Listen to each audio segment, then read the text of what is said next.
Hey, moms and momtrepreneurs. So, we are going to have fun for this show.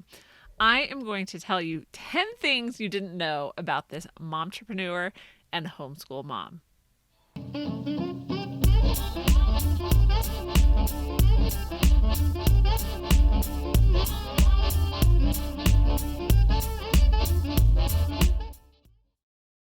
Hey, mom. So, welcome to the Life Unboxed Momtrepreneur Life Coffee Chat, if I can remember what I'm calling it. Um, Even though we've been doing this for half a year now. So this is just a very relaxed, unedited, and unscripted conversation. And so this week, I wanted to do something that I haven't done before, and that was 10 things you didn't know about me. And since this is the idea is that you get a real life glimpse of what it is like to be a momtrepreneur and homeschool mom, I'm going to tell you what those 10 things are. And yeah, I did have to write them down so I wouldn't forget. Because I'm a mom of 6 and it was a really busy day today. So grab your coffee and let's get into this week's coffee chat. But before we do, I want to direct your attention to this week's show, which is how to get clients as an introvert. If you feel like you've now started your business and you have to do a total personality transformation or transplant because you're not an extrovert, and all of these ways to network have been concocted by extroverts.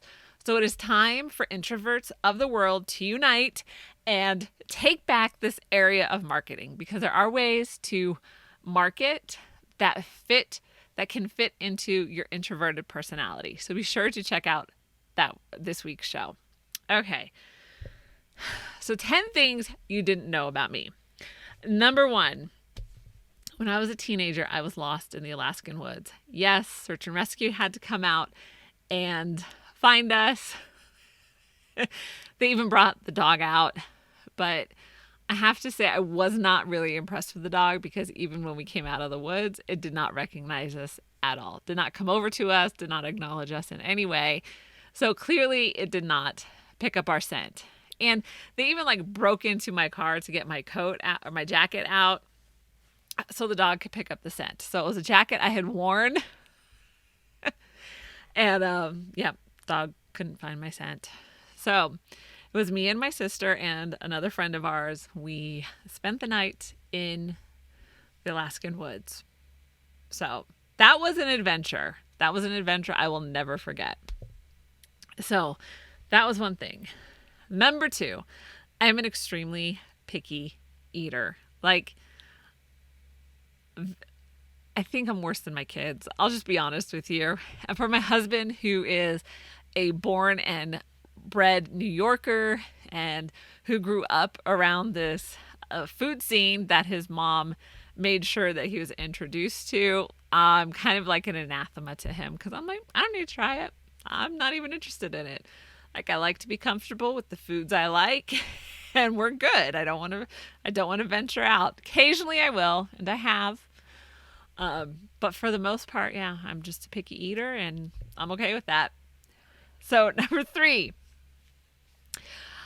I have traveled to 46 states. So yes, I have been to almost all the states. The ones I'm missing are Florida, Mississippi, Rhode Island, and Vermont. So I don't know quite when I'm going to get any of those 4 in, but we'll see.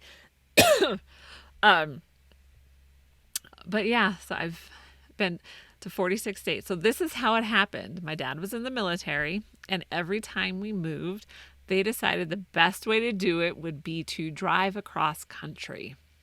Yeah. So I've been across country, I think 4.5 times. No, it might be 5 now.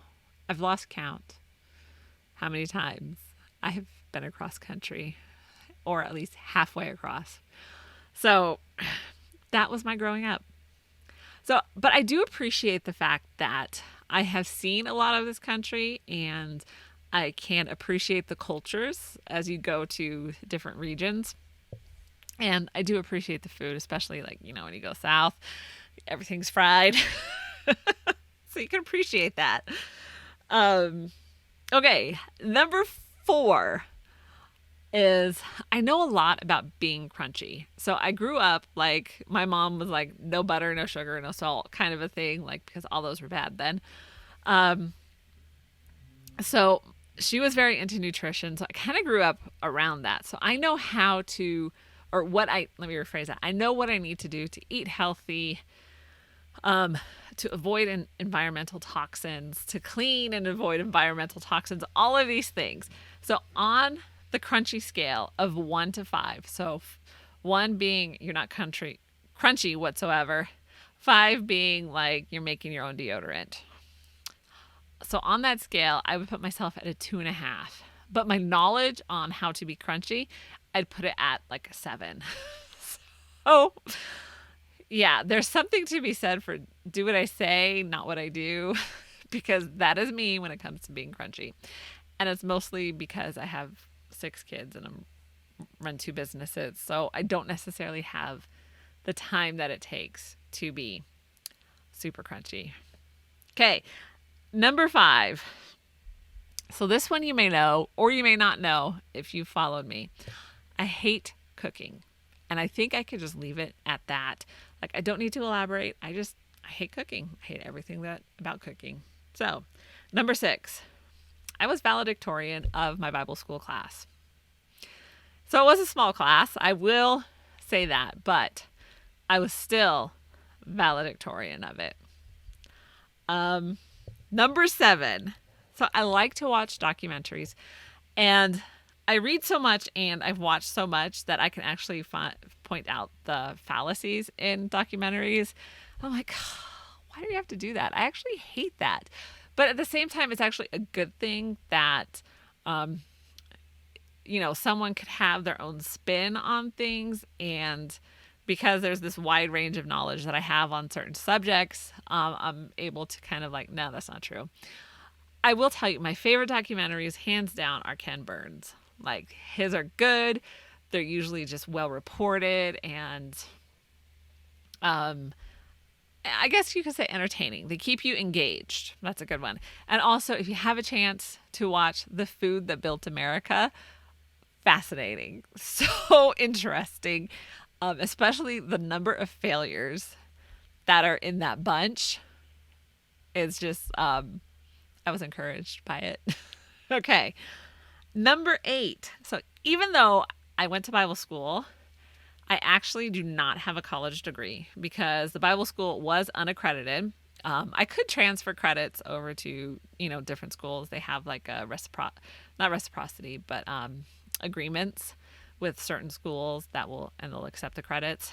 But I did attempt for a while to get my degree. And then I reached the point where I needed to actually like pick a school and all that kind of stuff. And I just decided that it wasn't worth the time and money that I would have to commit to it. So at the time I had 4 kids. I might have had 5. And it was going to cost thousands of dollars to finish and a lot of time because I did want to do well. I'm a perfectionist. I was okay with shooting for 90s. I didn't have to shoot for 100s. I had settled on I can do 90s, but at the same time, I know the amount of time that would have to go in to getting 90s in a class. And so I just decided at that point, like, it wasn't worth it to me because I was already had a successful virtual assistant business. A degree was not adding anything to me. It was not going to enable me to like get a pay raise or anything like that. So weighing everything out, I'm like, I really don't need a degree at this point in my life. And so I chose not to do it. I think I have probably like 30 credits altogether because I've taken classes. When I was in high school, I took a college math class. And so that's still transferred over, thank God, because I don't remember any of the math. I've taken some of University of San Diego, or California, San Diego's extension program. So I took their copy editing certificate program. All of those credits transferred over without any issues. And then I've taken some online courses with Straighterline. And I don't necessarily recommend doing Straighterline, but if you just need to like punch the credits out, then just do it. But don't expect to learn. That's kind of where my philosophy was. So I don't have a college degree. And since I am totally independent and a freelancer, I don't feel like I need one.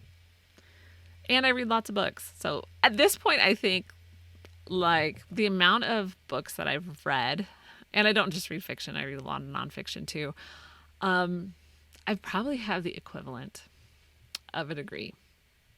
So that is my story. All right, number 9.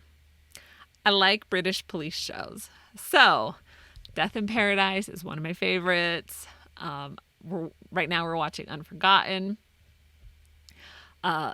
Endeavor, In the Line of Duty. All of those I like to watch. But I'm kind of offended at Amazon because they're moving them all to BritBox. And they were all on Prime, and now they're moving to BritBox. And so I'm a bit offended by this. My shows are going to BritBox. And like Death in Paradise, I bought, and I can't even buy season 11. And I'm like, I need to find out what happens. So yes, that is my confession. I like British police shows. All right, number 10. This kind of goes into what we were talking about with the college degree. So I am completely self-taught. So anything that I have ever done, I've either been trained, but because it was on-the-job training, I still consider it self-taught. Or I've had to teach myself how to do it. So when it comes to websites, in one of my jobs, I was the communications director. And at the time, we were redoing the website, but we had an outside company come in and redo it. But it gave me kind of like a feel for how to do it. And so when it was time to like do my own website, I'm like, oh, I can do this. Having never built a website, nothing like that. So I just sat down and taught myself how to do it. Accounting, writing, like editing, I was trained. That's the University of California extension program that I did. It was their copy editing course. But actually, let me rephrase that, because I was editing even before I did that.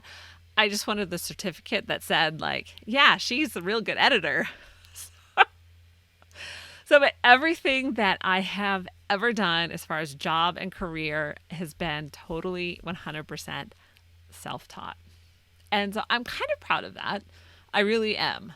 Because I reached the point after probably 10 or 15 years of, looking back and seeing it, I reached the point where it's like, no, I really can do anything, and not in an arrogant way, just in like, no, I have the track record of being able to do anything.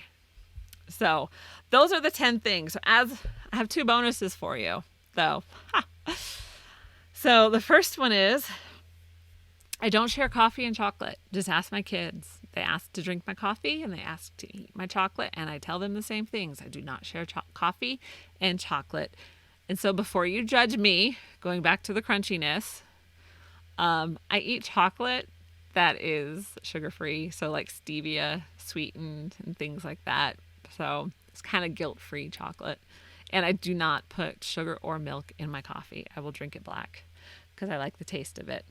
And the final bonus is I'm recording this in my PJs. So the one thing I really like about working from home is that I can work in my PJs. And you know what? I do. And you know what else? I don't feel guilty about it. And you know what else? I let my kids do their schoolwork in their PJs, because being in jeans doesn't make them focus any better than being in pajamas. So if they're more comfortable in their PJs, they can do schoolwork in their PJs. And so that is a wrap for 10 things, for my confessions, really. So 10 things you didn't know about this homeschool mom or momtrepreneur. So tell me, what is something that most people don't know about you, but you're actually kind of proud of? So drop it in the comments below. I will respond. If you give me a comment, I will respond to it. So don't forget to Check out lifeunboxed.blog for more great momtrepreneur content. And if you're ready to just like totally be a rebel mom and break free from the 9-to-5, then be sure to go download the Mom Boss 2.0 workbook. And you can find that on the homepage at lifeunboxed.blog. And I will see you in the next coffee chat.